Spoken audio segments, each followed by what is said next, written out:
Anzalone, 3 years, $18 million for the Detroit Lions. They do. I was actually surprised by this signing, I will tell you. Not much money, probably less than about $10, $11 million guaranteed, but nonetheless, the Lions have a linebacker. This is it, guys. They sign Anzalone. They have Malcolm Rodriguez. That means they are out on Levante David, and they are out on Bobby Wagner. This is it. Braylon Edwards, I come to you. This lets me know that, when I first saw it, I didn't like it. Anzalone is not a player that I would sign back. Anzalone is not a guy that I want to start. Look, I understand. And for Detroit Lions fans, I think a lot of times you guys get lost in what happens on the field versus what happens in the long term. Anzalone had a much better year last year than he had previous to that. And he played some decent football, especially in the second half of the season. With that being said, he's not a starter. He's not anybody that's going to be your starting linebacker when you guys take that next leap, whether you win the division or get to the NFC, whenever that is. But then I looked at the price point on it. I'm okay with that. Because what that lets me know is, one, you're still going after another linebacker. Whether you're going to draft a linebacker, which would be probably the better way to go about it since you're paying Anzalone $17. You're going to draft another linebacker. You're going to work him out through camp, OTAs, the whole process, and then eventually he may not start game 1, may not start game 2, but he's going to be your starting linebacker for the better part of the majority of the season. Anzalone can take some rotational reps as well as being a big part of special teams. I remember being in Seattle, and I remember being in New York. I remember all the places I was when we won. We had special teams captains that were leaders that were making a little bit of money, but they played on defense as well. I see Alex Anzalone as a guy that's been here through the process of how they're building it the right way in Detroit. I think he got better last year.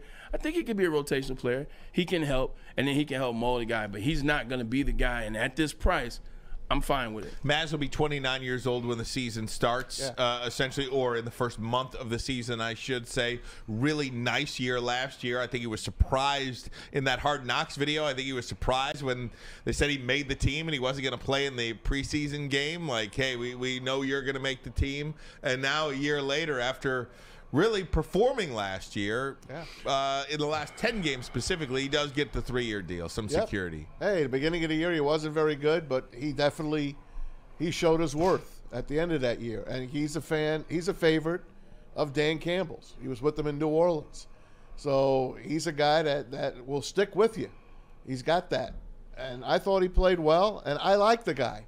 I like him. I think he's, like Braylon said, I don't know if he's going to be my starter going forward in 2 years, but this year he's going to be your starter unless a rookie can unseat him. You got Derek Barnes still on the team as well from Purdue.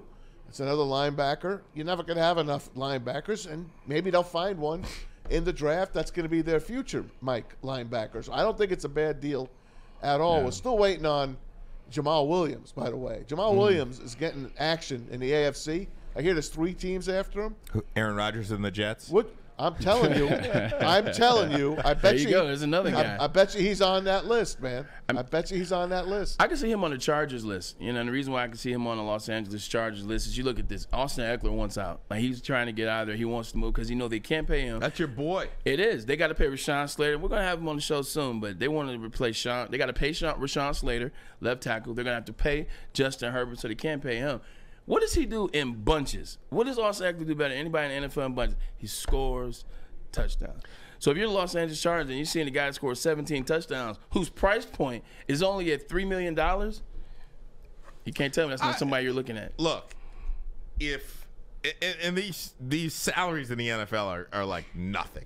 Okay, I'm going to do that. They seem to be going down, except for quarterbacks. Yeah, just nothing. And receivers. They're absolutely nothing. We'll go over that in a little bit. But if Jamaal Williams is going to command, let's say, what do we say, 2 years, $8 million, something like that. If you're telling me 2 years, $10 million, or 2 years, $11 million, I'm probably out. And I'd be fine with that. You don't like him as a piece here? As a leader? I love him, but at the right price. Sometimes price. You got to pay too much for a guy to keep him. We don't need to here in Detroit. The Lions, one of the things that the Lions have done, the Red Wings have done, the Tigers have done, is you have always, because we like the guys here in Detroit, we like them, you've overpaid for guys. And you can't overpay. You shouldn't overpay for Jamaal Williams. This is what the price is. Take it or leave it. Then you better draft a running back. Bijan Robinson. Okay. It's going to happen. If you don't draft him, what are you going to do then? You're screwed. You're going to look for another running back. Hopefully you get somebody in, like the Chiefs do. Yeah. But in the 6th, 7th Let's round. be honest here for a minute. Go ahead. No, go ahead. Let's be honest here. I love Jamaal Williams. I think he's a great locker room guy. But you can't tell me that every time you got down to the 1-yard line, you can't just give it to somebody else. You got Craig Reynolds. I mean, is it feasible? And I don't want to make it simplistic enough. It's. I'm not trying to reduce what Jamaal Williams did. But when you get the ball at the 1-yard line and you have all the investment in the offensive line that you have, shouldn't you be able to get 1 yard with Jamaal Williams or DeAndre Swift or Craig Williams or whoever? If that was the case, then 3rd and 1 or 4th and 1 or 4th and 1 and go would always be 100%, but it's not. Like, I disagree with you on that because Jamaal Williams it's kind of like Tom Brady. 4th and 1 is nothing. Fourth and inches is nothing, correct? Well, why can't all the other quarterbacks get that 4th and inch? Why is Tom Brady so good at it? Some players are just good at certain things, and to me, it seems like Jamaal Williams is good in the red zone. Like he knows how to get twice, though. Especially when he fumbled twice. He had 17 touchdowns. I'll take that ratio. Give me 2 fumbles and 17 touchdowns any day of the year, man.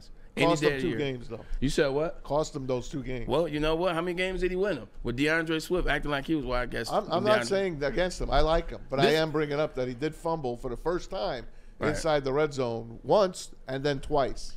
I think. Go ahead. Things happen. Players mess up. Aaron Rodgers threw 12 interceptions last year. Guess what? He's still about to get $60 million from somebody this year. Things happen. People move on. When you look at Jamaal Williams and what he means to this team, Jamaal Williams kind of united, if you will, the fan base. Now, I don't want to give it all the credit to Jamaal Williams, but his quirkiness, his Naruto and his anime and his grit and his determination and his leader and his voice and actually being out there. You said the best ability is availability. He's always available, and he's a leader. If you're saving all this money, you're making smart moves.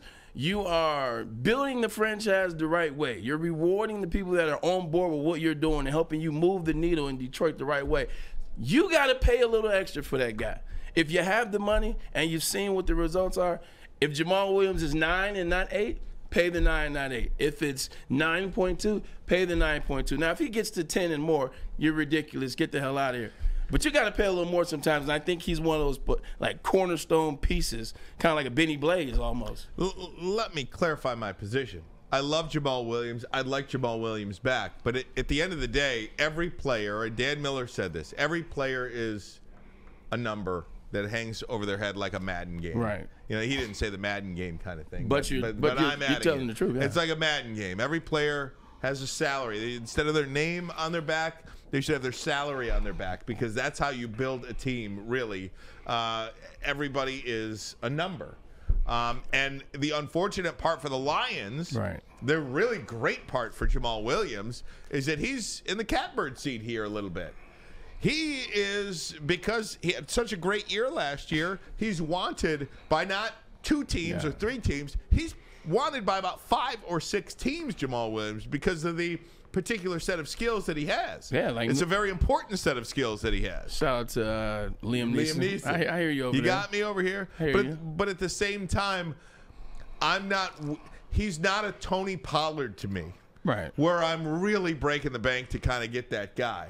You have a certain number that you want to pay that position. Do you go a little bit above it? Sure. But do I go a lot above it? No. Let me ask you a question, because I think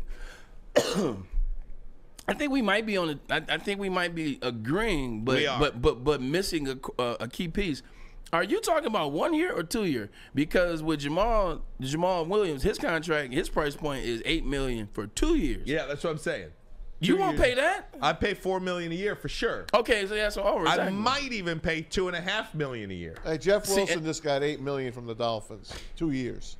So there's your rate. And Raheem Mostert got that yesterday. Yeah. We're kind of saying the same thing. Would I go up to 2.5? Sure, but I'm not. Or excuse me, would I go up to 4.5? but that's my max. Okay, so that's my max. What's 4.5 plus 4.5? 9. And that's why I said 9. 2 and 9. Yeah. You start getting to 2 and 10, no. Okay. I'm not, same page. Yeah, then. I'm not going above market value for him. I'm not going way above market value for him, and I do think an extra 20%. Yeah. 20%'s a lot of money to just have some leader. I just think about it like this. You look at what, and bring Mavs back into this. You look at what Tony Pollard just got. Tony Pollard just signed a franchise tag. He's going to get upwards of 10.9, 10.8 per season. Last year, what was he? 1,600 yards from scrimmage and 14 touchdowns? What was Jamaal Williams getting last year? 1,300 yards from scrimmage and 17 touchdowns? Sounds like a bargain.